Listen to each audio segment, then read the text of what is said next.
సద్గురు పులాజీ బాబా ఛానల్లో వీడియో చూస్తున్న ఆత్మీయులందరికీ నా యొక్క నమస్కారములు.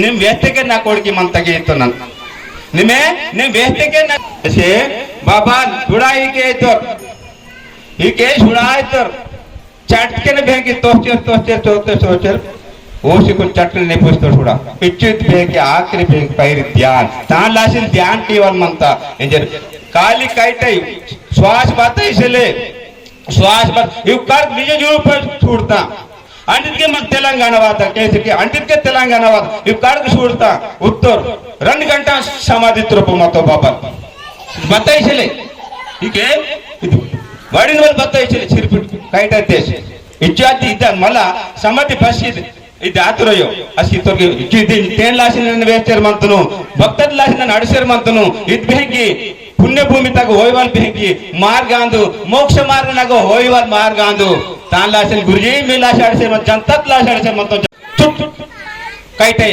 बताइले आखिर मला सगर तेची थोड़ी नोर तुम चाहो पर नम जी ड्यूटी की छोड़े आखिरी भाग भेंग नवा बापना निज रूप यू कर छोड़ता उन्हें ये पापी काट बते रोपड़ते त्रिनेत्र पुरपाटर ದಂಡಗಾವಂತಾಡ್ ಸಿಂಗರ್ ದೀಪುನ್ ರೂಪೋ ಕಲ್ಲಿ ಪ್ರಭು ನಿರಂಜನ್ ಗುರುನ ಛನ್ಮಂತಾಡ್ ತಾನ ಬೇಕಿ ಆಖರಿ ಎಲ್ಲ ಬೇಂಗ ದರ್ಶನ ಚಿತ್ತು 2 ಗಂಟಾ ಸಮಾಧಿ बताइसिದಾಗ तो ನೇಣ ತಾಲಾಸಿನ ಪಾದಲ್ನ ಬೇಕಿ चेरनेची वेहल म्हणता की आनंदोल्लासी भेकी मेटू नेन उदार कियालासी मी जीवातून उदार कियालासी मी आत्मातून उदार कियालासी ने सद्गुरु पुलाजी बाबाले तोरकी श्री आत्मातून आत्मा चिंतनातकन मान आत्मातून भेकी मेटू अंतर्मुखने भेकी मेट ध्यान केवटू संतान भेकी आपोआप भेकी संतान मेको आशीर्वाद ఆయననే మాంతాయితోర్ నేను కరోకరు भेकी लाखो पब्लिक జగనగ भेकी అడసర్ మత్తే लाखो पब्लिक జగనగ అడసర్ మత్తే వైరాగ్యం వల్ల ఇక్కడ బాబా గారికి ఆనాటి శివుడికి కైలాసం ఎలా కైలాసం అని పేరు వచ్చిందో ఈనాడు బాబా గారి తపస్సు ధ్యానము తీవ్ర వైరాగ్యం చేత ఆ ధ్యాన లహరిలో మలంగికి రావడం జరిగింది.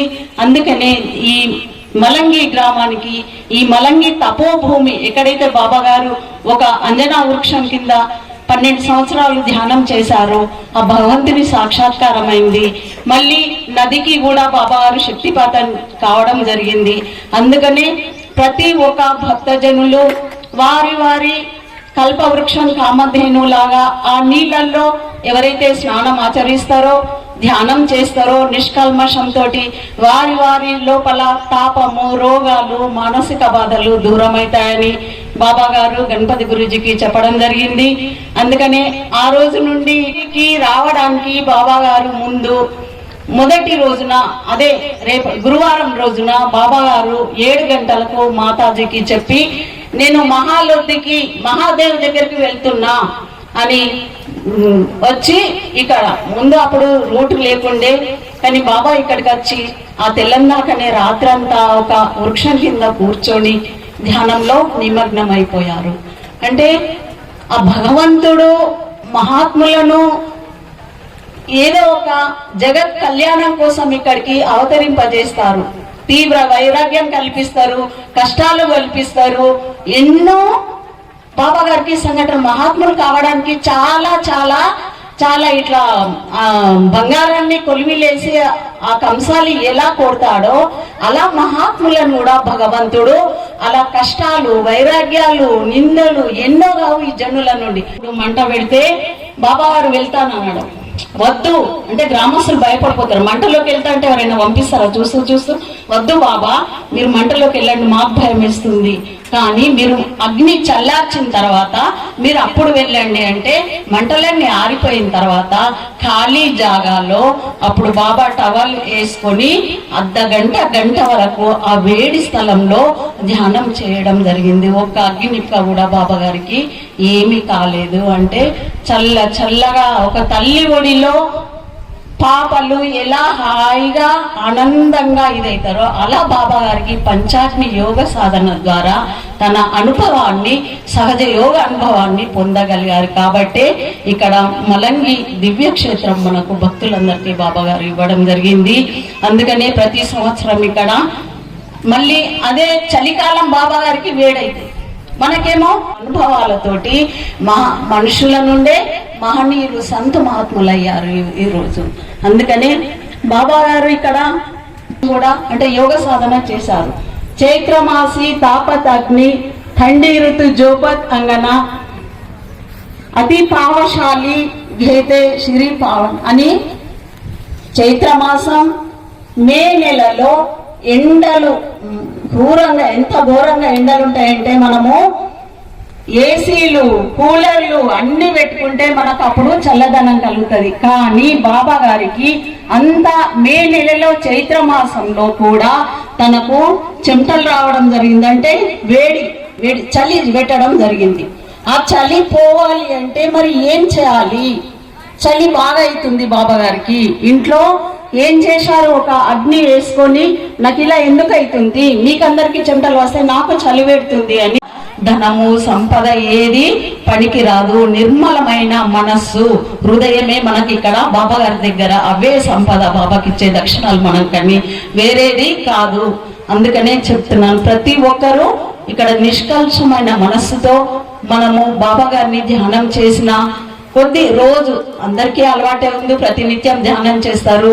పారాయణము, బాబా చరిత్ర కూడా చదవాలి. అందుకనే ఈ కొద్ది అవకాశం నాకు ఇచ్చినందుకు మీకు అందరికి ధన్యవాదాలు తెలుపుతూ జై సద్గురు, జై పులాజీ బాబా. వేడైతే అందుకనే వాళ్ళ అలవాట్లు, వాళ్ళ యోగ లహరే వేరే ఉంటది. అలాగే దామాజీ నేను చూడలేదు బాబా అని నేను మాల వేసుకున్న 5 సంవత్సరాల వరకు అంటే బై తుమ్ నై దేకే బాబా అభి తక్ నై దేకే జాओ తుమ్ జాओ అనగానే ఏం చేసినా మా నిర్మల్ నుండి ఒక 10 మంది వచ్చినాం జీబ్ లో. అప్పుడు జీబ్లు ఉండే కదా, ఆ 10 మంది వాళ్ళు ముందట వెళ్ళిపోయిండ్రు. నాకు అసలు కింద ఈ రాళ్ళ నడవడం అలవాట్లేదు. మేము అయితే బాబా వెళ్ళమనగానే కాళ్ళు అసలు భూమి మీద ఆనడం లేదు. నాకు ఆ శక్తి ఎలా ఇచ్చిండ్రు అంటే నాకే అర్థం కాలేదు.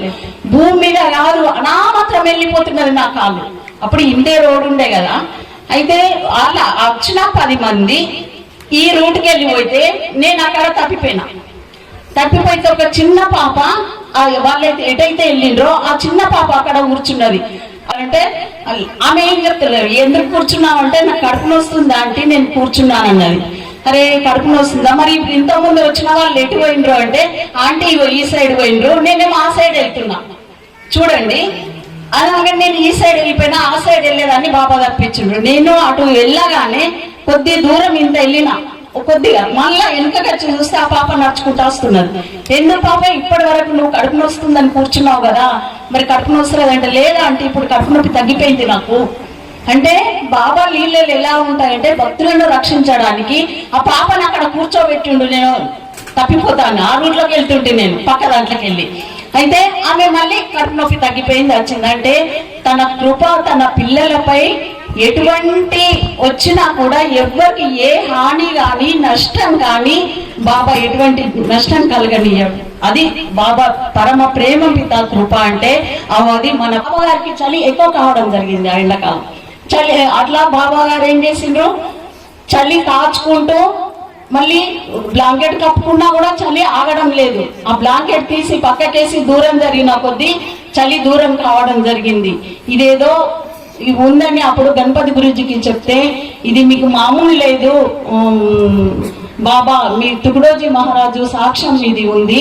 ఆ తుగడోజీ మహారాజ్ గ్రంథంలో పంచాగ్ని యోగ సాధన చేయాలి అంటే ఎలా చేయాలని బాబా గారు అడిగితే అప్పుడు గణపతి గురూజీ మాస్టర్ చెప్పడం జరిగింది. ఇట్లా 5 రకాల చెట్ల కట్టెలను తీసుకొచ్చి అవి అగ్ని పెట్టి దాంట్లో ధ్యానంలో కూర్చోవాలని చెప్తే నేను చేస్తాను అని అప్పుడు చెప్తే బాబా గారు ఈ పాట్నాపూర్ గ్రామస్తులను ఒక 5గురిని తీసుకొని వచ్చి అవి ఏవి రావి గంధము మరి వీటిలో 5 వృక్షాలు జమ్మి అవి తీసుకొచ్చి ఒక్కొక్క అడుగులు ఇట్లా పెట్టి इथं ठिकाणा चांगला बघून रात्रंदिवस 12 वर्ष इथं तपस्या केली. बाबाजीनं इथं काय काय खाला असेल, काय काय कसे राहिले असतील याचा आपल्याला कुणाला माहित नाही. पण रात्रंदिवस बाबाजीने इथं कष्ट घेतले आपल्यासाठी, कुणासाठी नाही, समाजाला ज्ञानाकडे न्यावं आणि हे अंधकारणातून बाहेर काढा म्हणून रात्रंदिवस बाबाजीनं इथं स्वतः अनुभव घेऊन आणि जगाच्या कल्याणासाठी बाहेर आले. एवढं विचार करून बाबाजीनं काय स्वतःसाठी काही नाही केले, आपल्यासाठी केले. काय करायचं, अंधकारणातून काढायचं म्हणजे हे मार्ग, बुलढीला मार्ग, आध्यात्मिक मार्ग म्हणजे हे पुरातन काळापासून हे लोपल्या गेला होता. याला बाबाजीनं बाहेर आणून आज आपल्याला प्रसाद रूपातून आपल्याला अंधकारणातून बाहेर काढलं. आणि हे देव काय आहेत, देव काय आहेत म्हणून याच्यावर त्या दगडाच्या देवावर आपण मस्तक ठेवून आपल्याला कोणी ज्ञान दिलं नाही. त्या दगडाच्या देवावर पाया पडले आपण, पण आपल्याला कुणी कोणता देव दगडाचा बोलला नाही की तुम्ही सोयरे हो, तुम्ही आले, तुम्ही जेवले का, इथं कुठं राहिले होते, कसे खाल्ले होते, कसे राहिले होते. या दगडाच्या देवानं आपल्याला सगळं गुंडाळून त्या देवाकडे काही महाराज स्वार्थासाठी त्याच्याकडे वाट लावले, पण आध्यात्मिक मार्गाकडे कुणी वाट लावले नव्हते. बाबाजी जेव्हा आपल्याला आले, अरे ते देव नव्हतं, ते दगडाचे देव, लाकडाचे देव, सोन्या चांदीचे देव ते नव्हतं. हे ध्यान करा, रात्रंदिवस ध्यान करा, याच्यामध्ये तुमचा देव आहे, याच देवी देव आहे म्हणून बाबाजीनं सरळ आपल्याला सरळ दाखवलेलं आहे. तुम्ही ध्यान करा, ध्यानामध्ये तुम्हाला अनुभव येते. संध्याकाळी सकाळी देव काय आहेत म्हणून याच्यावर त्या दगडाच्या देवावर आपण मस्तक ठेवून आपल्याला कोणी ज्ञान दिलं नाही. त्या दगडाच्या देवावर पाया पडले आपण, पण आपल्याला कुणी कोणता देव दगडाचा बोलला नाही की तुम्ही सोयरे हो, तुम्ही आले, तुम्ही जेवले का, इथं कुठं राहिले होते, कसे खाल्ले होते, कसे राहिले होते. या दगडाच्या देवानं आपल्याला सगळं गुंडाळून त्या देवाकडे काही महाराज स्वार्थासाठी त्याच्याकडे वाट लावले, पण आध्यात्मिक मार्गाकडे कुणी वाट लावले नव्हते. बाबाजी जेव्हा आपल्याला आले, अरे ते देव नव्हतं, ते दगडाचे देव, लाकडाचे देव, सोन्या चांदीचे देव ते नव्हतं. हे ध्यान करा, रात्रंदिवस ध्यान करा, याच्यामध्ये तुमचा देव आहे, याच देवी देव आहे म्हणून बाबाजीनं सरळ आपल्याला सरळ दाखवलेलं आहे. तुम्ही ध्यान करा, ध्यानामध्ये तुम्हाला अनुभव येते. संध्याकाळी सकाळी प्रकाश इथं मिळते आणि प्रकाश देत असतो गुरुजी. म्हणजे आई सुद्धा ज्ञानाचा प्रकाश पाडत असतो, किंवा बाबा म्हण, आई म्हण, दादा म्हण, हे सर्व काही आई सुद्धा आपल्याला संस्कार घडवत असते. आणि त्याच्यानंतर म्हणजे आपलं कर्तव्य काय आहे, आपलं कर्तव्य काय आहे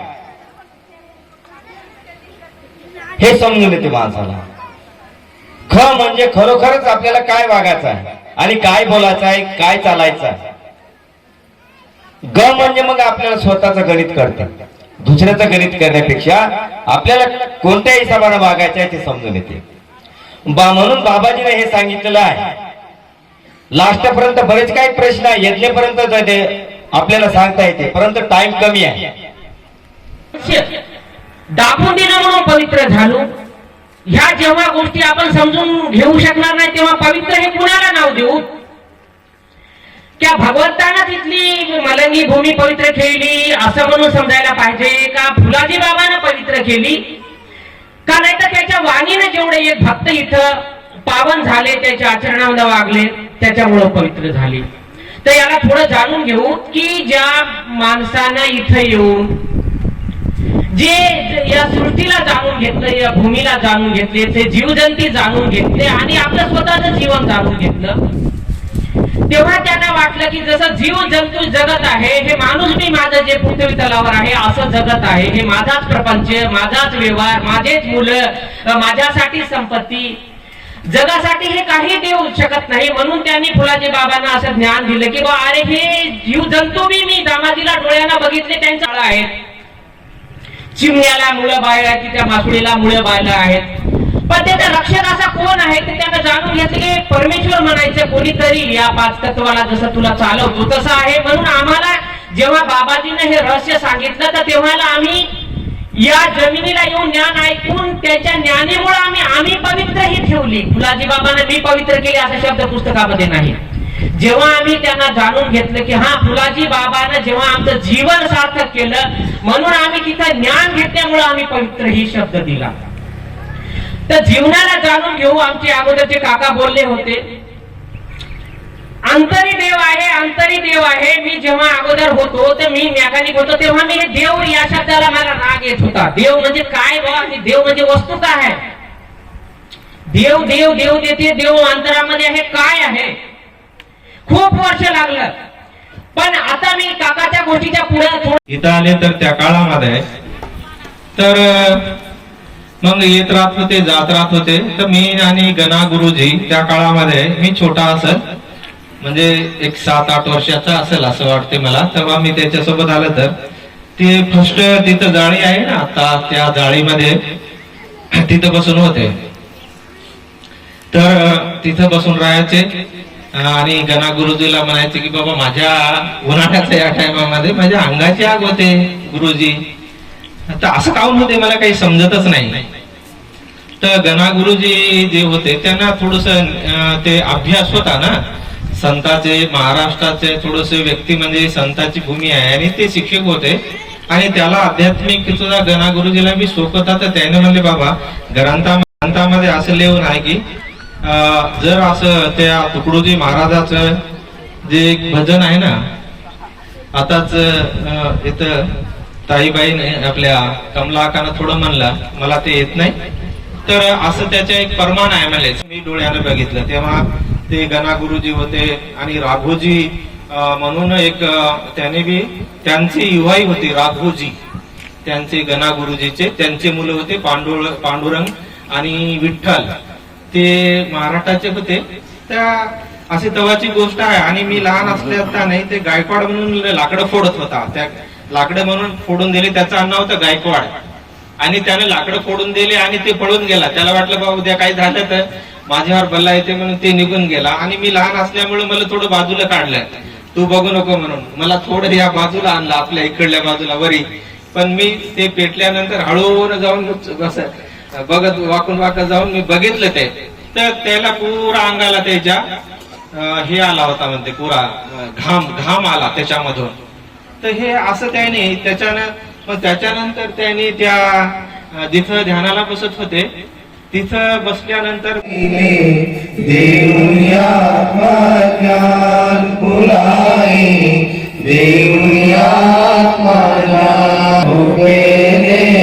तुटतील सारे 84 बंधना तव कृपेने तुटतील सारे 84 बंधना करुणा करसी जीवन समरसी कुंडलाईच्या नंदना फुलारे कुंडलाईच्या नंदना जीवा शिवाचे मिलन करोनी करशील साक्षात्कार जीवा थोर तुझे उपकार